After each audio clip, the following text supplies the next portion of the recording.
bark of trees, especially cage bark.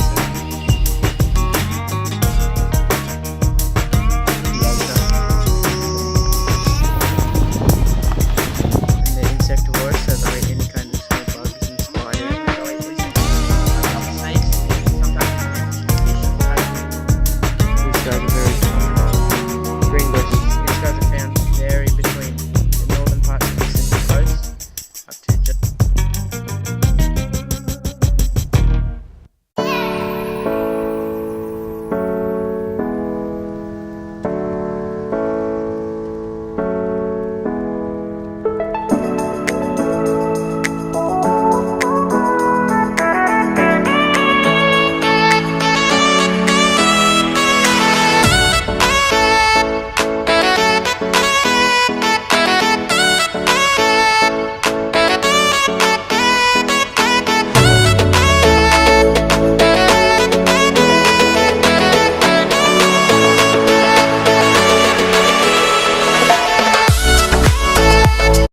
2 hours later. Here we have the green tree snake. Now he's kind of being so these guys are mostly bluff, not bite. Occasionally they do bite. So they definitely can bite, but they're completely harmless. They've got no venom whatsoever, no fangs. They're a colubrid. In fact, the only of 2 colubrids to go far down south of Sydney. And this one's non-venomous. Some colubrids have re-fanged venomous. These ones don't. They're usually a very skittish snake that always tries to get out of your way, but when cornered, sometimes they will stand up in an S position and try to make themselves look dangerous. We've got this yellow belly, and then these olive or green scales that can actually expand and flash out blue to look a bit more dangerous than they actually are. These guys are primarily frog eaters, living on the east coast of Australia, up into Northern Territory where there's a beautiful golden form, and also on the island of Papua New Guinea. So they will primarily eat frogs, but occasionally they'll eat lizards, sometimes other snakes, sometimes even ambushing fish and tadpoles in the water. They're a beautiful species. They do grow bigger than this, up to about 2 or 3 meters long, so he's not really a huge snake. They've got a beautiful yellow belly. They prefer rainforesty environments. They love living near water, creeks and ponds, because that's where they'll find frogs. Pretty common, quite often sighted. You can see here he's got these subcutaneous parasites on him here, these little bumps. Now he gets that from eating frogs. They will actually give him these parasites. Now green tree snakes are often seen with these. But we're going to let him go now. Great swimmers.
6 hours later.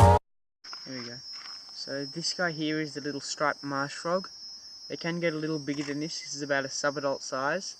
This one's got beautiful patterning on his back. He's got a nice, very distinct stripe. Some of them have less distinct stripes. So he's got very nice colours for a striped marsh frog. Just found out this guy out soaking up some warmth on the road, because amphibians, just like reptiles, do need to get a bit of warmth, and most are nocturnal, so they will do that, often basking on a warm road. These guys are pretty common and they're found in many environments on the east coast, around Sydney, Queensland and bits of Victoria. It's a bit close, back a bit, it won't focus. And they're insectivorous, so they'll eat any kinds of small bugs and spiders, beetles and that. They're found in marshy, rainforesty environments. So we'll let this little guy go. Off the road.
o'clock midnight.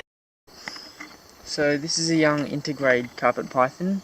So intergrade's a cross between a coastal carpet python and a diamond python.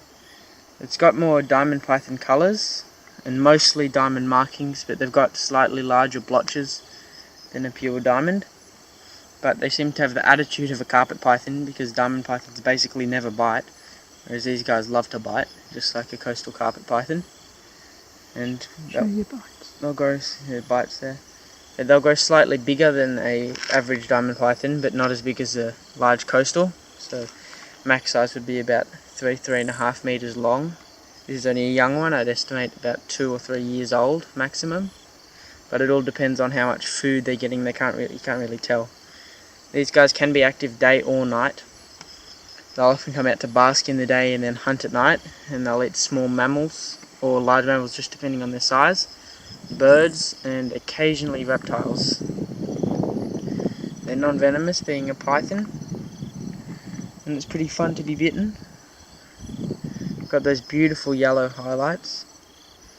These guys are found in the area between the northern parts of the Central Coast up to just south of what's the place? Grafton, and down south of their range is the diamond python, and up north is the coastal carpet. Guys are an absolutely beautiful snake. My favourite things to find out here at night. They'll come onto the road to get a bit of warmth at night to do their hunting. So these guys, the females will lay eggs. This one wouldn't be breeding age yet, about twice her size, and then she will be. Not twice the length, but twice the thickness. And when they breed, they're one of the few species that occasionally will actually coil around their eggs to incubate them. They don't always do that, but sometimes they will actually coil themselves around their clutch of eggs, incubate, but then once the babies hatch, they're on their own.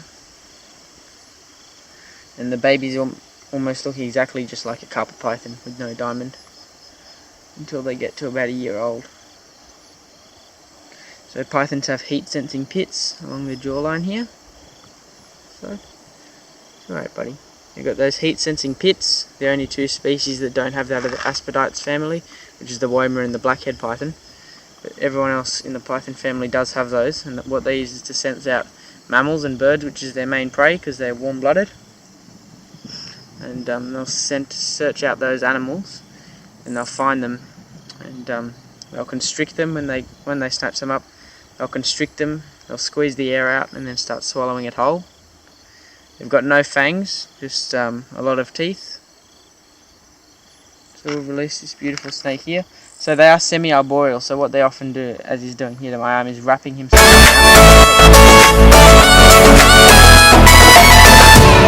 around.